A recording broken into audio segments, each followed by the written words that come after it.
Dear students, so welcome to the 10th class, that is a life process continuation part. So in the last class you studied about the another important life process is respiration. So respiration is where the food is glucose is oxidized to release energy. That breaking down of the glucose which is usually taken by three important pathways. So the six carbon molecules is breaking down into three carbon molecules by pyruvate, which takes place in the cytoplasm. So how this the process will take place in the presence of oxygen, in the absence of oxygen, and also lack of oxygen. So that is a previous part of the respiration part. So coming to this, today we'll discuss about the respirations taking place in case of animals by different ways. So you have studied about aquatic organisms and terrestrial organisms. So there is a difference between the aquatic and terrestrial organism, because aquatic means which lives on the water and terrestrial means which lives on the land. So they evolved different organs for uptake of oxygen from the environment and for getting rid of the carbon dioxide produced.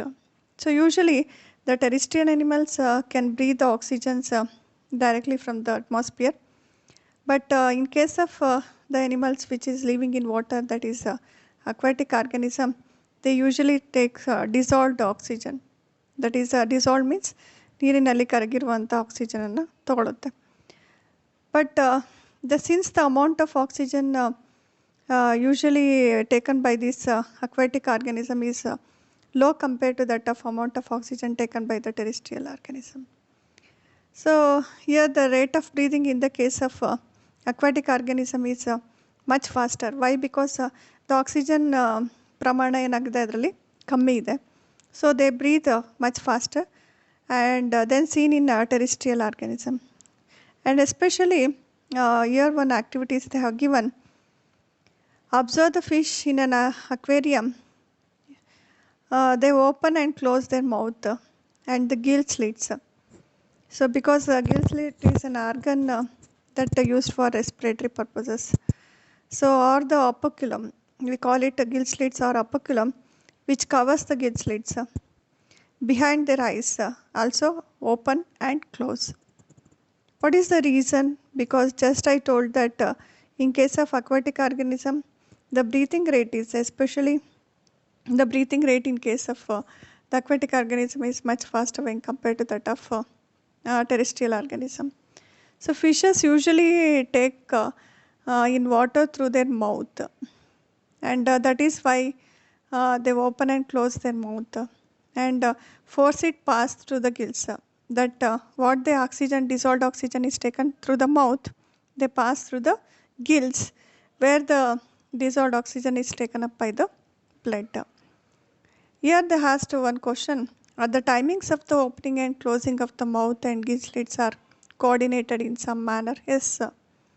Just I told that the opening and closing of the mouth and gill slits well coordinated because they are taken up by the mouth, the fishes, and it passes through the gill slits. And when the mouth opens to engulf water, even the dissolved oxygen is also enters. The gill slits remain closed. So when the mouth of the fish is closed, the release of water through the gill slits take place.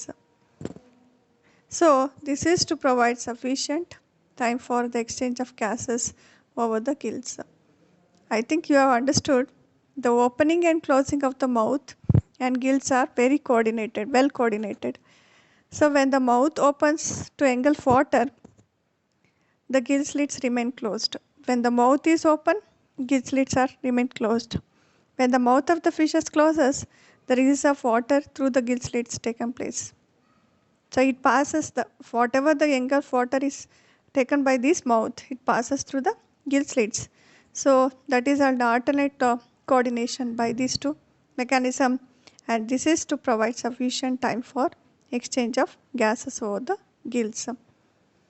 And another activity, they have given that observe the fish in an aquarium. They open and close their mouth and gill slits or the operculum which covers the gill slits behind their eyes, also open and close. The second question is, compare the breathing of fish to the number of times breathe in and out of a time. So out in a minute especially. In case of aquatic organism, the breathing rate is much faster. Is in a minute much faster than that of the human, because oxygen dissolved in water is very less than that of air. So I already mentioned about that the quantity of the air dissolved in water is less, oxygen is less when compared to that of terrestrial organisms. So usually this is how it works in the case of the fishes. But in the case of terrestrial organism, the mechanism is directly takes the oxygen in the atmosphere for respiration, and this oxygen is absorbed by different organs in different animals, because there are different purposes is there. In case of fishes, the gills is there, gill slits. In cases of amphibians, lungs is there. In case of the reptiles is also lungs. In case of birds, lungs is there. In case of mammals. So all these organs are structures that increase the surface area which in contact with the oxygen rich atmosphere. Means when they want to take this oxygen, they increase their surface area when it comes in contact with the oxygen in the atmosphere.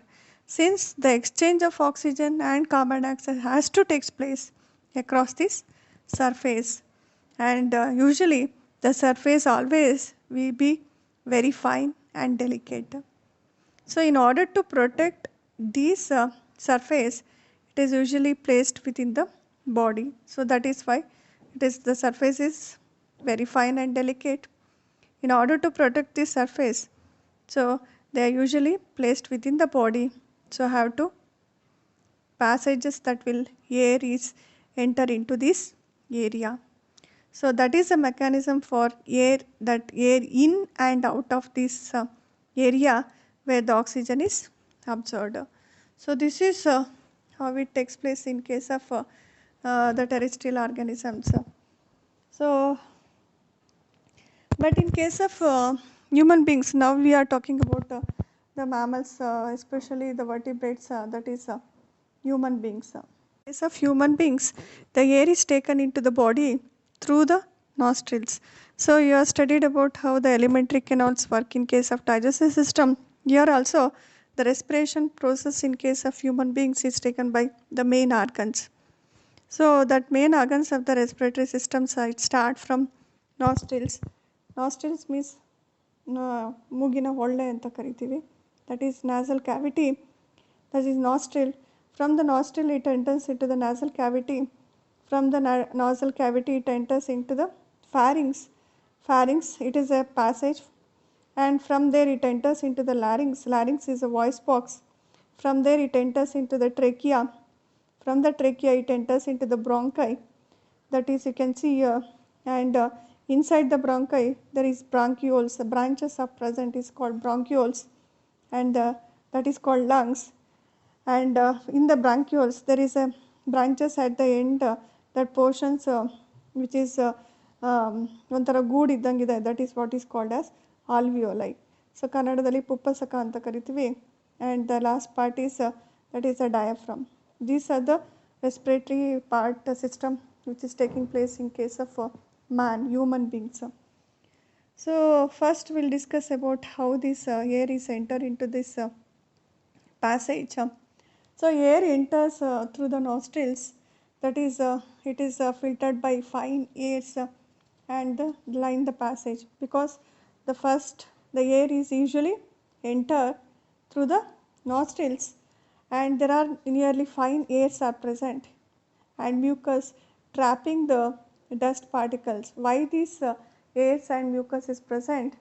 Along with when we are breathing the air, so along with the air some dust particles which is present, and these airs and the mucus is going to filter these dust particles, and from there, that is, the passage is also lined by mucus which helping this process.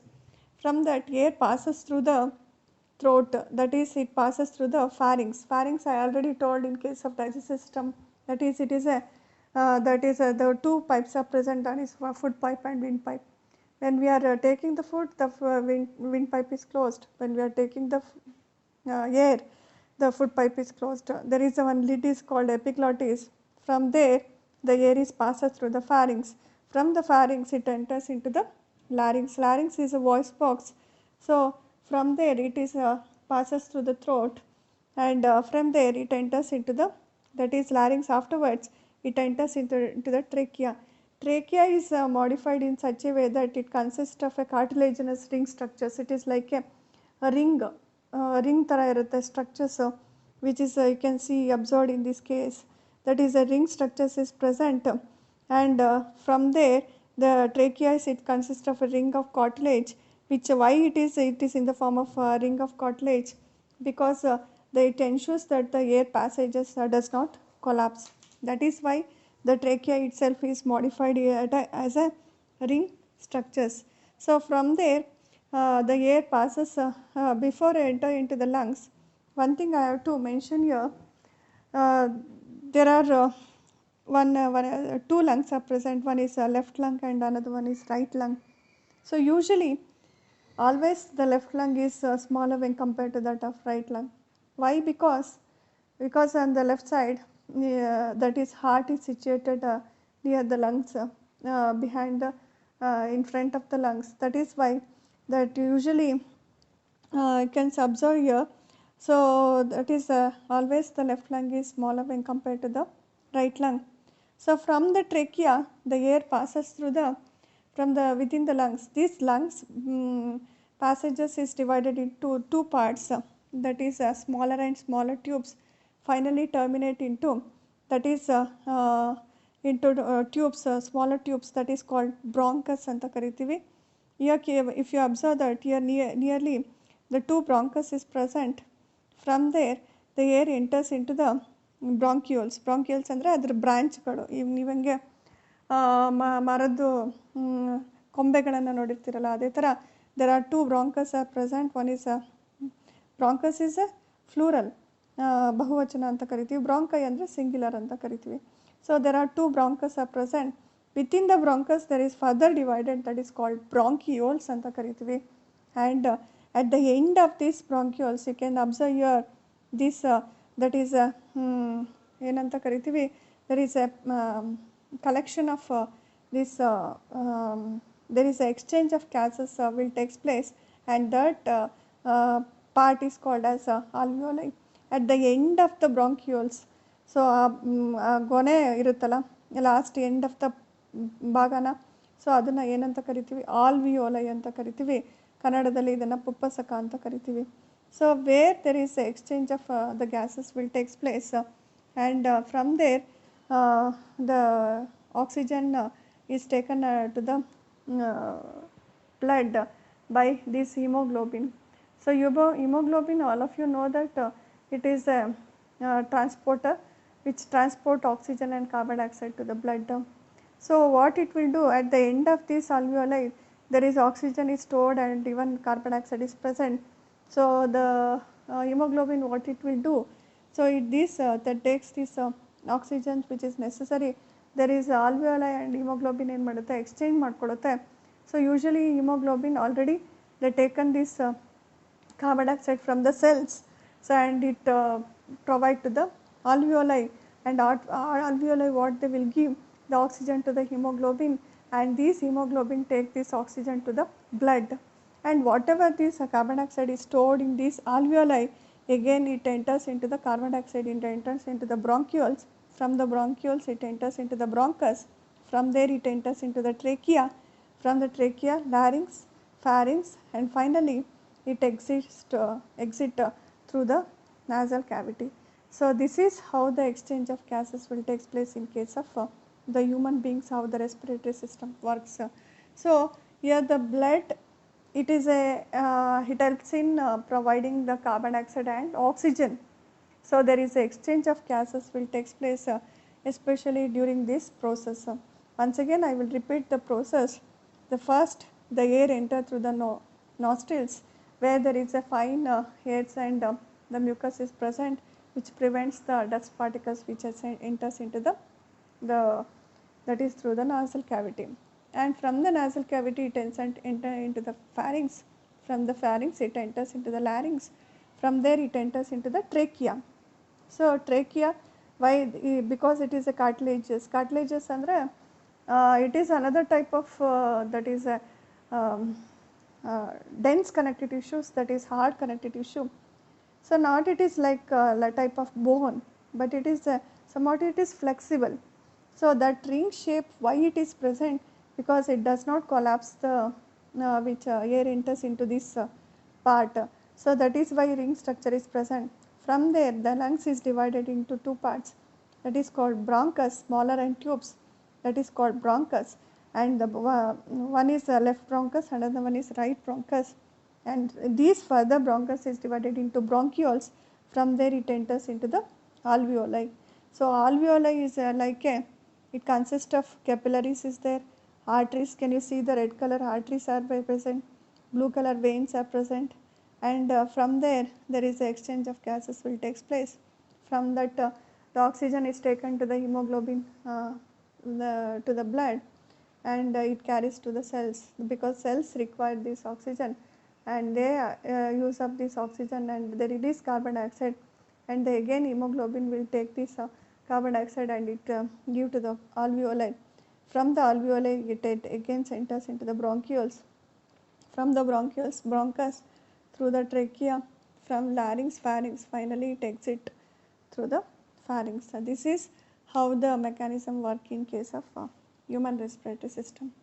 So during this breathing cycle, especially there is when the air is taken in, we usually the air is taken and it is let out, the lungs always contains residual volume of air, because in the air in the lungs there is some quantities of residual amount of air is present. So there is a sufficient time for oxygen to be absorbed and for the carbon dioxide to be released. So this is how it takes place in case of human beings. So here they have mentioned mechanism for breathing. When we breathe in air, the muscles of the diaphragm, because I have to mention one more thing, the important part in case of the mammalian vertebrates is especially in case of human beings is diaphragm. What is diaphragm? Can you observe here? This is a diaphragm which is the part present between the thoracic cavity and the abdominal cavity. ಅಂದರೆ ಮೇಲಿನ ಎದೆಗೂಡಿನ ಮತ್ತು ಕೆಳಗಡೆ ಉದರದ ಮಧ್ಯದಲ್ಲಿ ಒಂದು ಭಾಗ ಇದೆ, ಅದು ಒಂಥರ it is made up of muscular membrane. ನೀವು ಜೋರಾಗಿ ಉಸಿರು ತೊಗೊಂಡಾಗ ಏನೋ ಒಂದು ನಿಮ್ಮ ಎದೆ ಜೊತೆ ಬಂದಂಗೆ ಆಗುತ್ತೆ, that is what is called diaphragm ಅಂತ ಕರಿತೀವಿ. So these diaphragm is an important part which is present in case of between the thoracic cavity and abdominal cavities in case of the vertebrates, especially in case of mammals. So that is one of the important part to be mentioned here. And the mechanism of breathing, when we consider, when we breathe in air, the muscles of the diaphragm, the muscles whatever it is present here, what they will do, contracts andre enu kuggutte and moves downward. So ನಾವು ಏರ್ನ ಒಳಗೆ ತೊಗೊಂಡಾಗ, ಗಾಳಿನ ಒಳಗೆ ತೊಗೊಂಡಾಗ ಏನಾಗುತ್ತೆ, ಅದರ ಡಯಾಫ್ರಮಲ್ಲಿರುವಂಥ ಸ್ನಾಯುಗಳೇನಾಗುತ್ತೆ, ಕಾಂಟ್ರಾಕ್ಟ್ ಕುಗ್ಗುತ್ತೆ and they move downward and the chest cavity ಏನಾಗುತ್ತೆ, ಅದು ಏರ್ ಕೆಳಗಡೆ ಹೋದಾಗ ಚೆಸ್ಟ್ ಕ್ಯಾವಿಟಿ ನಮ್ಮ ಎದೆ ಕೂಡ ಏನಾಗುತ್ತೆ, ಎಕ್ಸ್ಪ್ಯಾಂಡ್ ಆಗುತ್ತೆ. ಎಕ್ಸ್ಪ್ಯಾಂಡ್ ಅಂದರೆ ಹಿಗ್ಗುತ್ತೆ. Or air enters into the lungs, ಆವಾಗ ಈಸಿಲಿ ಏನಾಗುತ್ತೆ, ಏರು ನಮ್ಮ ದೇಹದ ಲಂಗ್ಸ್ ಒಳಗಡೆ ಎಂಟ್ರಿ ಕೊಡುತ್ತೆ. This is when we breathe in air. So ನಾವು ಏರನ್ನು ತೊಗೊಂಡಾಗ the muscles of the diaphragm ಏನಾಗುತ್ತೆ, ಕಾಂಟ್ರಾಕ್ಟ್ ಆಗುತ್ತೆ ಆ್ಯಂಡ್ ಮೂವ್ಸ್ ಡೌನ್ವರ್ಡ್ಸ್ ಆಗುತ್ತೆ. Automatically the chest cavity expands ಆಗುತ್ತೆ, ಏರ್ ಏನಾಗುತ್ತೆ easily enters into the lungs. But when we breathe out air, ಉಲ್ಟಾ. So ನಾವು ಬ್ರೀತ್ ಔಟ್ ಮಾಡ್ಬೇಕಾದ್ರೆ ಏನಾಗುತ್ತೆ, ಮಸಲ್ಸ್ ಆಫ್ ದ ಡಯಾಫ್ರಮ್ಸ್ ರಿಲ್ಯಾಕ್ಸ್ ಆಗುತ್ತೆ. ಮುಂಚೆ ಏನಾಗಿತ್ತು, ಕಾಂಟ್ರಾಕ್ಟ್ ಆಗಿತ್ತು, ಇವಾಗ ರಿಲ್ಯಾಕ್ಸ್ ಆಗುತ್ತೆ. ಆವಾಗ ಏರ್ ಏನಾಗುತ್ತೆ, move upward. So carbon dioxide ಏನಾಗುತ್ತೆ, ಅಪ್ವರ್ಡ್ ಬರುತ್ತೆ. ಆವಾಗ ಚೆಸ್ಟ್ ಕ್ಯಾವಿಟಿ ಏನಾಗುತ್ತೆ, ಕಾಂಟ್ರಾಕ್ಟ್ ಕುಗ್ಗುತ್ತೆ. If you see how this mechanism works in case of the breathing in air and breathing out air. So chest cavity automatically contract ಆಗುತ್ತೆ, so ಆವಾಗ air goes out of the usually through the lungs, ಅದು means through the nostrils ಹೊರಗಡೆ breathing out ಬರುತ್ತೆ. This is breathing in mechanism. In case of breathing in mechanism, so usually diaphragms ಏನಾಗುತ್ತೆ, contract ಆಗುತ್ತೆ. Muscles of the diaphragm, the chest cavity expand ಆಗುತ್ತೆ. So air ಏನಾಗುತ್ತೆ, automatically ಕೆಳಗಡೆ ಡೌನ್ವರ್ಡ್ಸಲ್ಲಿ move ಆದಾಗ ಏನಾಗುತ್ತೆ, so air is usually enters into the lungs. When we breathing out ಆಗಬೇಕಾರೆ, that is muscles of the diaphragms ಏನಾಗುತ್ತೆ, relax ಆಗುತ್ತೆ. Relax ಆದಾಗ ಏನಾಗುತ್ತೆ, ಏರ್ ಅಪ್ವರ್ಡಾಗಿ ಮೂವ್ ಆಗುತ್ತೆ. ಸೊ ಅದೇ ಚೆಸ್ಟ್ ಕ್ಯಾವಿಟಿ ಕಾಂಟ್ರಾಕ್ಟ್ ಆಗುತ್ತೆ. So usually that is breathe out air is coming out through the nostrils. This is how works in case of the mechanism, the breathing in air and breathing out air. So that is what is the difference between the breathing in air and breathing out air. So by this time, when the body size of the animals is also depends. Sometimes the size of the animals is size is large, and the diffusion pressures alone cannot take care of oxygen for delivery to all parts of the body, because oxygen is needed for each and every cells in parts, every part of the body. So ಹಾಗಾಗಿ instead respiratory pigments taken up oxygen from the air in the lungs and carried out to the tissues which are deficient in oxygen before releasing it. Means ಅಂದರೆ each and every part of the ಬಾಡಿಗೂ ಈ oxygen supply ಆಗಬೇಕು ಅಂತಂದರೆ who will take care of this oxygen to supply to each and every part of the ಬಾಡಿಯಲ್ಲಿ ಹೋಗೋದಕ್ಕೆ ಅಂತಂದರೆ, ಮನುಷ್ಯನಲ್ಲಿ ಏನಾಗಿದೆ, in human beings the respiratory pigment is present. That is iron pigment is present which is called haemoglobin ಅಂತ ಕರಿತೀವಿ, which as A very high affinity for oxygen. ಅದಕ್ಕೆ attraction ಯಾವುದಕ್ಕೆ attraction ಆಗಿರುತ್ತೆ ಅಂದರೆ ಆಕ್ಸಿಜನ್ಗೆ ಅಟ್ರಾಕ್ಷನ್ ಆಗಿರುತ್ತೆ. ಈ ಪಿಗ್ಮೆಂಟ್ ಏನು ಮಾಡುತ್ತೆ, ಎಸ್ಪೆಷಲಿ ನಮ್ಮ ರೆಡ್ ಬ್ಲಡ್ ಸೆಲ್ಸಲ್ಲಿರುತ್ತೆ. ರೆಡ್ ಬ್ಲಡ್ ಕಾರ್ಪಸೆಲ್ಸ್ ಅಂದರೆ ಬಿಳಿ ಕೆಂಪು ರಕ್ತ ಕಣಗಳಲ್ಲಿ ಇರುತ್ತೆ. And that is why this haemoglobin is present and the pigment present in these red blood corpuscles. And the carbon dioxide is more soluble in water and oxygen is in water than oxygen. ಅಂದರೆ ನೀರಿನಲ್ಲಿ ಯಾರು ಬೇಗ ಕರಗ್ತಾರೆ ಅಂದರೆ carbon dioxide ಕರಗುತ್ತೆ compared to that of oxygen. Mostly the transported is in dissolve from in our blood. ಹಾಗಾಗಿ ನಮ್ಮ transportation ಯಾವುದರಲ್ಲಿ ಕರಗುತ್ತೆ ಅಂತಂದರೆ, ಸೊ ಯೂಶಲಿ ಬ್ಲಡ್ಡಲ್ಲಿ ಕರಗುತ್ತೆ. ಹಾಗಾದರೆ each and every part of the ಸೆಲ್ಸ್ಗೂ ಈ ಆಕ್ಸಿಜನ್ನ ಸರಬರಾಜು ಮಾಡೋದು, ಕಾರ್ಬನ್ ಡೈಆಕ್ಸೈಡನ್ನು ಸರಬರಾಜು ಮಾಡೋದು ಯಾರಾಗಿರ್ತಾರೆ, this haemoglobin itself. This is how the mechanism takes place in case of human beings. So they have mentioned here, that is in the page number 71, that is do you know ಅಂತ ಕೇಳಿದ್ದಾರೆ. Means if the alveolar surface were spread out, alveolar ಅಂದರೆ ನಾವು ಈಗ ತಾನೇ ಹೇಳಿದ್ನಲ್ಲ, ತುಪ್ಪಸಕದ ಭಾಗ ಅಂತ ಕರಿತೀವಿ. So alveolar part it is spread out ಆಯಿತು ಅಂತಂದರೆ it would cover nearly 80 metre square, ಅಂದರೆ 80 ಮೀಟರ್ ಸ್ಕ್ವೇರನ್ನು ಕವರ್ ಮಾಡುತ್ತೆ. How much do you think that surface area for your body is, ಅಂದರೆ ನಮ್ಮ ಸರ್ಫೇಸ್ ಏರಿಯಾ ಎಷ್ಟಿದೆ ಅಂತ ಥಿಂಕ್ ಮಾಡಿದಾಗ, so how efficient exchange of gases becomes because of the large surface available for the exchange to takes place. ನಾನು ಮುಂಚೆನೇ ಹೇಳಿದ್ದೀನಿ, ಎಷ್ಟು surface area ಜಾಸ್ತಿ ಇರುತ್ತೋ ಅಷ್ಟು amount of that is alveoli intake of ಆಕ್ಸಿಜನನ್ನು ತಗೊಳ್ಳೋದಕ್ಕೆ ಪ್ರಯತ್ನ ಮಾಡುತ್ತೆ. ಮೀನ್ಸ್ ಡಿಫ್ಯೂಷನ್ ರೇಟು ಜಾಸ್ತಿ ಇರುತ್ತೆ. If diffusion were to move to oxygens in our body, it is estimated that it would take 3 years for a molecule of oxygen to take out our toes from our lungs. ಅಂದರೆ ಆ diffusion rate ನಮ್ಮ ಆಕ್ಸಿಜನನ್ನು ನಮ್ಮ ಬಾಡಿಯಿಂದ, ಯಾಕಂದರೆ oxygen ಎಲ್ಲಿರುತ್ತೆ ಅಂತಂದರೆ alveoli ಇರುತ್ತೆ. ಇಲ್ಲಿ ಒಂದು ಎಸ್ಟಿಮೇಷನ್ ಕೊಟ್ಟಿದ್ದಾರೆ, ಏನು ಅಂತಂದರೆ ಇಟ್ ಟೇಕ್ಸ್ 3 years ಅಂತೆ ಫಾರ್ ಮಾಲಿಕ್ಯುಲರ್ ಆಫ್ ಆಕ್ಸಿಜನ್ನು ಲಂಗ್ಸಿಂದ ನಮ್ಮ ಪಾದದ ಹೊರಗಡೆ ಹೋಗೋದಕ್ಕೆ, ಅಲ್ಲಿ ತನಕ ಆಕ್ಸಿಜನ್ ಹೋಗೋದಕ್ಕೆ ಇಟ್ ಟೇಕ್ಸ್ 3 years ಅಂತೆ. ಅಂದರೆ toes from the toes to our lungs, the ಟೋಸಿಂದ ಫ್ರಮ್ ಅವರ್ ಲಂಗ್ಸ್ ಬರೋದಕ್ಕೆ ಅಷ್ಟೊಂದು ತಗೊಳುತ್ತೆ. Aren't you glad that we have a haemoglobin? ಇದನ್ನು ಮಾಡೋದಕ್ಕೆ ಯಾರಿದ್ದಾರೆ ನಮಗೆ ಖುಷಿ ಪಡಬೇಕು, that is haemoglobin is present and these will help to provide this that is exchange of gases. So I think you are clearly understood the mechanism of human respiratory system, how it works, and that is how the different organs able to carry these oxygens and carbon dioxide. So thank you, students.